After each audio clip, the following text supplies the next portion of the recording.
छत्रपती संभाजीनगर शहराचं ग्रामदैवत संस्थान गणपतीच्या सार्वजनिक आरतीसाठी सर्वच पक्षाचे नेते उपस्थित होते। यावेळेस माजी महापौर नंदकुमार घोडेले यांनी खैरेंचं नाव यावेळेस अगोदर घेतल्यानं ठोंबरे चांगलेच संतापले होते। प्रोटोकॉल पाळण्याचा सल्ला देखील दिलाय।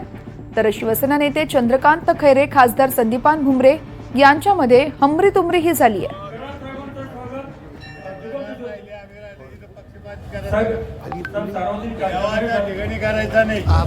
सार्वजनिक कार्यक्रम है, गणेश उत्सव का कार्यक्रम है, धर्म का कार्यक्रम है, त्याच्याकरता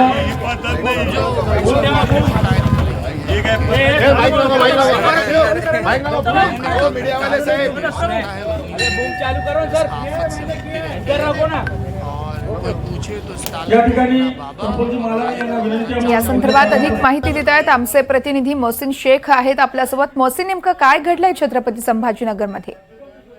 वर्षा, आज संभाजीनगरमध्ये देखील गणेशोत्सव पाहायला मिळतोय। मात्र शहरातील ग्रामदैवत संस्थान गणपतीची आधी स्थापना होते आणि त्यानंतर शहरातील इतर गणपती स्थापन केले जातात आणि या कार्यक्रमासाठी शहरातील सगळेच महत्त्वाचे राजकीय नेते उपस्थित असतात।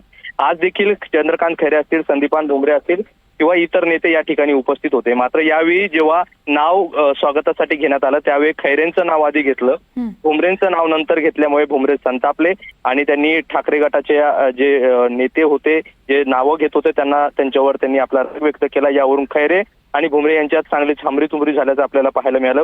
लोकसभा निवडणुकीत हे दोन्ही उमेदवार एकमेकांच्या विरोधात उभे होते, त्यांनी टीका देखील एकमेकांवर जोरात केल्याचं आपल्याला त्यावेळेस पाहायला मिळालं आणि हा राग अजूनही या दोन्ही नेत्यांमध्ये कायम आहे का अशी देखील चर्चा या निमित्ताने पुन्हा एकदा पाहायला मिळाली आणि हे दोन्ही नेत्यांनी एकमेकांना भर स्टेजवरच सर्वांसमोर हमरीतुमरी केली आणि ही सगळं प्रकार जो आहे तर व्हिडिओ कॅमेऱ्यात जो आहे तर कैद झालेला आहे आणि हा व्हिडिओ देखील आता समोर आलेला आहे। त्यामुळे लोकसभेतील दोन्ही नेत्यांचं एकमेकांबद्दलचा राग अजूनही काही कमी झालेला नाही, हे पुन्हा एकदा पाहायला मिळालं। वर्षा, मोहसिन, खूप खूप धन्यवाद दिलेल्या माहितीसाठी।